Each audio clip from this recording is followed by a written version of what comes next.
Yo no necesito haber estado nunca en Uganda para saber lo que está pasando. No necesito caminar sus calles ni conocer su geografía para entender que allí se ha instalado algo monstruoso, promovido desde lejos, financiado con billetes que llevan el olor de iglesias evangélicas que presumen de amor al prójimo en otros rincones del mundo.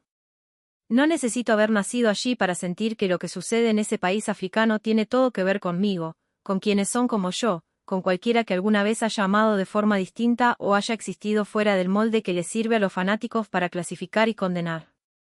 Lo que pasa en Uganda no es un accidente.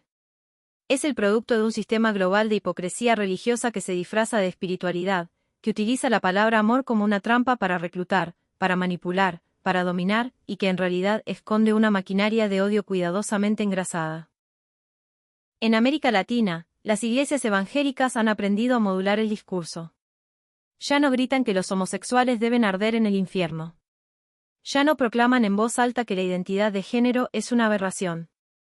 No, ahora el discurso se volvió amable, envolvente, cargado de frases dulces y supuestamente comprensivas. Hablan de acoger, de escuchar, de amar al pecador pero no al pecado. Le han bajado el tono a la agresión, no por evolución espiritual, no por empatía genuina, sino por puro cálculo. Saben que si son demasiado explícitos, perderán fieles. Saben que la juventud no tolera tan fácilmente el fanatismo. Saben que la visibilidad de las personas del colectivo LGTBQ ha cambiado las reglas del juego. Entonces simulan una apertura, pero sin ceder un solo centímetro en sus creencias reales. Simulan diálogo, pero en realidad siguen alimentando el mismo desprecio de siempre. Y lo peor es que mientras aquí maquillan el odio, lo exportan con toda su crudeza a países donde pueden aplicar sin obstáculos sus verdaderas intenciones. Uganda es el ejemplo perfecto de lo que pasa cuando esos discursos dejan de ser simbólicos y se convierten en leyes. La ley de antihomosexualidad de 2023 es una aberración jurídica y moral que castiga con cadena perpetua y hasta con la muerte a quienes son, simplemente, diferentes. No a quienes hacen daño. No a quienes cometen crímenes. A quienes existen. A quienes aman. A quienes no se esconden. Y esa ley fue posible porque detrás hubo dinero. Mucho dinero. Y ese dinero salió, entre otros lugares, de los bolsillos de evangélicos latinoamericanos que están donando cada mes a sus iglesias, creyendo que financian obras de caridad, creyendo que sostienen templos, creyendo que ayudan a evangelizar pueblos olvidados. Pero ese dinero, en realidad, viaja. Cruza fronteras. Se transforma. Se canaliza a través de redes evangélicas transnacionales, con sede en Estados Unidos, que financian movimientos políticos, campañas de odio, y leyes como la de Uganda. La mayoría de esas personas que dan sus ofrendas no tienen idea de lo que están financiando. Pero los líderes sí lo saben. Las cúpulas evangélicas lo saben perfectamente. Y no solo lo saben, lo celebran. Aunque en público se mantengan silenciosos o usen palabras suaves, en privado aplauden lo que ocurre en Uganda. Lo consideran un ejemplo de lo que debería pasar en todas partes. Lo admiran. Y lo promueven. Si por ello fuera, replicarían ese modelo en cada país. Si no lo hacen es porque aún no pueden. Porque hay leyes que se los impiden. Porque hay resistencia. Pero su deseo está ahí, apenas disimulado. Y la prueba está en que cuando nadie los mira, cuando no hay consecuencias, como en Uganda, sacan las garras. Quien pertenece al colectivo LGTBQ tiene que entender que estos discursos edulcorados que hablan de amor son, muchas veces, trampas. No todas las iglesias son iguales, es cierto. No todos los creyentes son fanáticos. Pero hay una estructura enorme y poderosa que se ha perfeccionado en el arte de disfrazar el odio con formas amables. Hay que mirar con atención. Hay que hacer preguntas. Hay que buscar a quienes están asociados. ¿Qué alianzas internacionales tienen? ¿Qué mensajes promueven en conferencias fuera del país?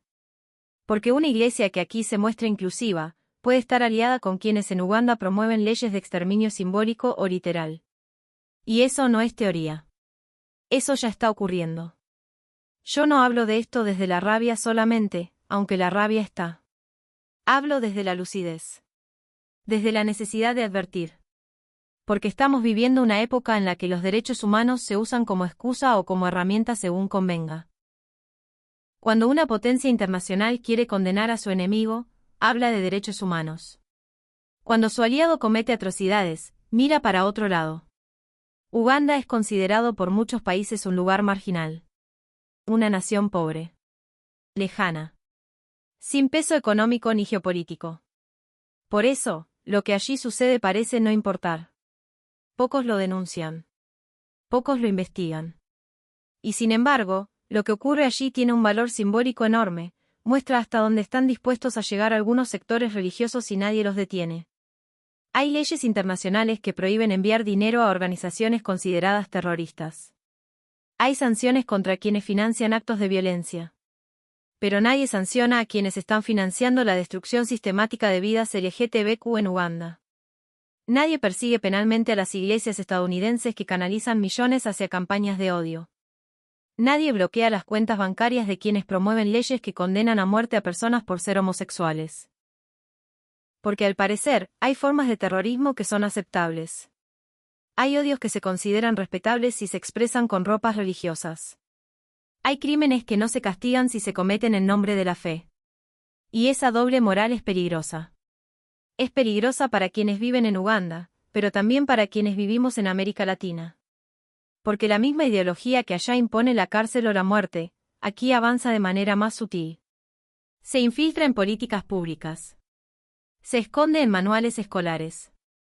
Se disfraza de opinión respetable en medios de comunicación. Se presenta como defensa de valores en campañas electorales. Y si no se la enfrenta con claridad, si no se la expone sin rodeos, si no se la denuncia en todas sus formas, seguirá creciendo. Seguirá acumulando poder. Seguirá destruyendo vidas. Quiero ser muy clara con quienes forman parte del colectivo LGTBQ, no todo lo que se presenta como amor es amor. No todo lo que se dice espiritual es bondad.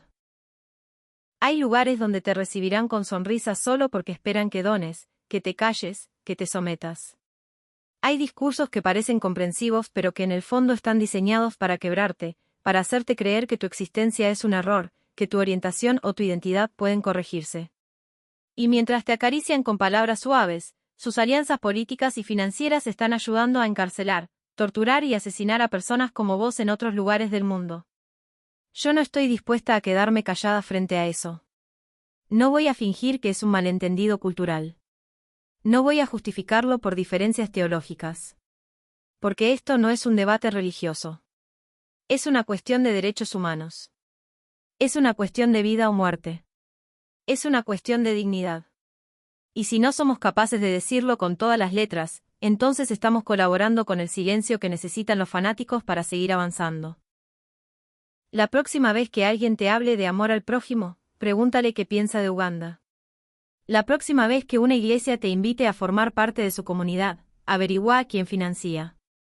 La próxima vez que escuches a un pastor hablar de moral y valores, busca sus vínculos internacionales.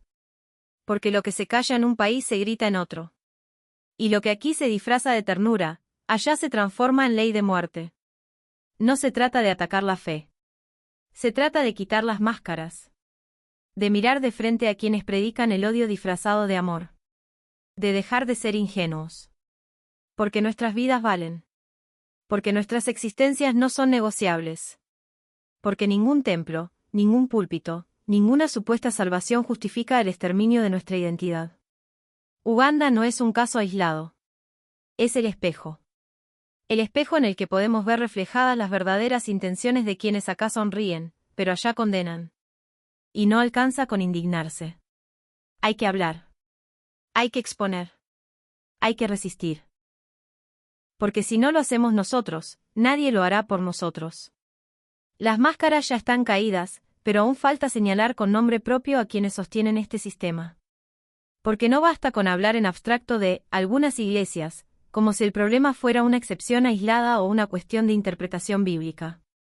No. Hay iglesias evangélicas concretas, con nombre, presencia institucional y vínculos regionales, que desde hace décadas lideran el discurso de odio contra el colectivo LGTBQ en América Latina. No lo hacen siempre de manera abierta, pero basta con revisar sus declaraciones, sus financiamientos, sus vínculos y sus campañas para entender su papel. La Iglesia Universal del Reino de Dios, nacida en Brasil y hoy expandida por toda América Latina, ha sido una de las más agresivas en su campaña contra los derechos de las personas homosexuales y trans. Desde sus púlpitos se han dicho barbaridades que rozan el delirio, como que la homosexualidad es una enfermedad espiritual, que puede ser curada con oración, que representa una amenaza para la familia, para la niñez, para la moral.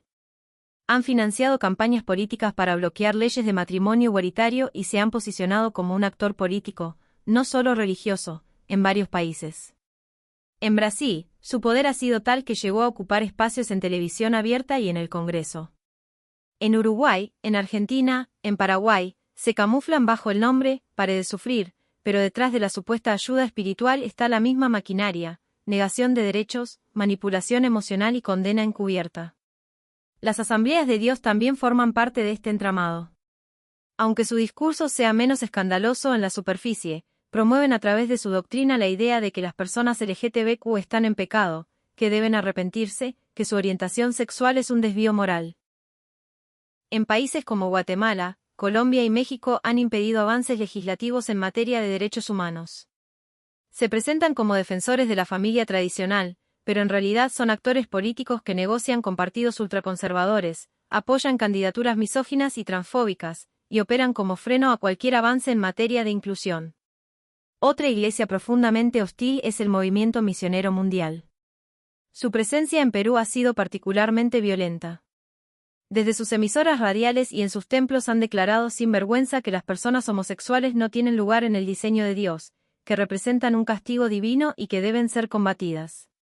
Su influencia política creció a través de alianzas con sectores fujimoristas, logrando bloquear contenidos educativos sobre diversidad sexual en las escuelas.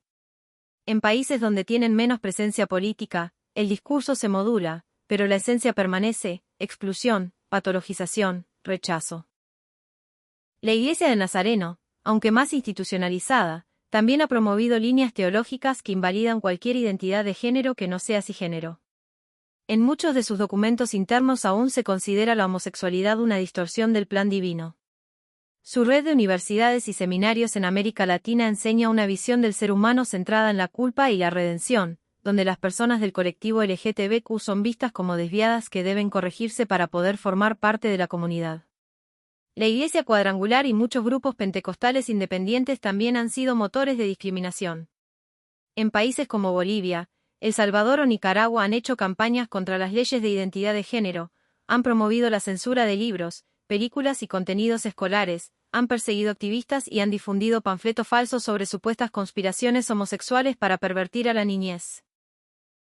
Sus acciones no siempre llegan a los titulares de prensa, pero su impacto es profundo, cultivan el miedo, refuerzan los estigmas y fomentan el aislamiento social de miles de personas. Y luego están los pastores estrella, los evangelistas internacionales que viajan de país en país sembrando odio con sonrisa de showman. Algunos de ellos, como Cas Luna en Guatemala, Guillermo Maldonado en Estados Unidos con influencia directa en América Latina, y Silas Malafaia en Brasil, utilizan medios de comunicación, redes sociales y alianzas políticas para difundir mensajes donde ser homosexual es visto como una rebelión contra Dios. Lo disfrazan con palabras como restauración, liberación, sanidad espiritual, pero el mensaje es el mismo: negarte como sos o quedar fuera. Estas iglesias, todas ellas, forman parte de un entramado de poder que trasciende la religión. Son leyes que infiltran programas escolares. No se limitan a los templos. Están en la televisión, en la política, en los barrios, en las redes, en las familias. Y mientras aquí simulan neutralidad o incluso compasión, sus aliados en Uganda financian leyes que buscan encarcelar y matar. Lo más grave es que en muchos casos, estas iglesias latinoamericanas no tienen los recursos financieros para mantener su estructura por sí solas. Reciben dinero de sus casas matrices en Estados Unidos. Y esas matrices, como Focus on the Family, Family Research Council, American Center for Law and Justice, Alliance Defending Freedom y otras, están directamente involucradas en el financiamiento de campañas antidiversidad en África. O sea, el dinero que sale del diezmo en Brasil, en Perú, en Paraguay, puede terminar financiando una oficina en Washington que luego envía recursos a Uganda para redactar leyes que condenan a muerte a personas homosexuales. Es un circuito internacional de odio disfrazado de espiritualidad. No se trata solo de señalar a los pastores que predican odio, sino también de entender cómo opera esta red. Porque su poder no viene solo de la fe, sino del dinero, de la impunidad, del silencio cómplice de los gobiernos, y del miedo que siembran en las comunidades. Nos quieren divididos, culpables, silenciosos. Nos quieren agradecidos por no gritarnos en la cara lo que verdaderamente piensan. Pero cuando uno mira a Uganda, ve lo que de verdad desean. Ahí no hay disimulo. Ahí no hay maquillaje. Ahí está el mensaje puro, sin filtros, sin estrategia de marketing, cárcel, castigo, muerte. Y lo que ocurre en Uganda podría ocurrir aquí si no nos mantenemos alerta. Si no desenmascaramos a quienes ya están sembrando ese terreno. Porque las leyes de muerte no empiezan con el Parlamento. Empiezan en un sermón. En una prédica suave. En una sugerencia de que lo tuyo se puede corregir. En una invitación a cambiar de vida. En un grupo de oración que promete ayudarte a liberarte de lo que sos. Y así, poco a poco, se construyen las condiciones para que el odio se normalice, se legisle, se imponga. Yo no tengo miedo de decirlo. No me interesa caerle bien a los moderados que piden diálogo con quienes no creen que merecemos existir. No me conmueven las lágrimas falsas de pastores que mientras abrazan a una persona LGTBQ, financian con su red internacional una ley que en otro país la enviaría a prisión. Yo no quiero más palabras vacías. Quiero que se diga la verdad. Quiero que se nombre a los responsables. Quiero que la comunidad LGTBQ entienda que no todo lo que se llama iglesia es un lugar seguro, y que detrás de cada discurso de amor puede esconderse un deseo de control, de exterminio, de anulación. Y si alguna vez te hicieron sentir que debías cambiar, si alguna vez te dijeron que tu identidad era una prueba que debías superar, si alguna vez te ofrecieron un abrazo que venía con condiciones, entonces vos también fuiste parte del ensayo general de lo que hoy pasa en Uganda. Porque todo empieza por convencerte de que no valés. De que estás roto. De que necesitas salvación. Pero no te están salvando. Te están anulando. Nosotros no tenemos que pedir permiso para existir. No tenemos que justificar nuestra vida frente a quienes ya decidieron que no merecemos vivirla. No tenemos que demostrar nada. Lo único que tenemos que hacer es seguir diciendo la verdad. Una y otra vez. Nombrar a quienes financian el odio. Denunciar a quienes simulan amor para cosechar poder. Y recordar que Uganda no es solo un país lejano, es la advertencia. La advertencia de lo que ocurre cuando el odio deja de ocultarse y se convierte en ley. Y eso empieza mucho antes. Empieza aquí. Empieza ahora.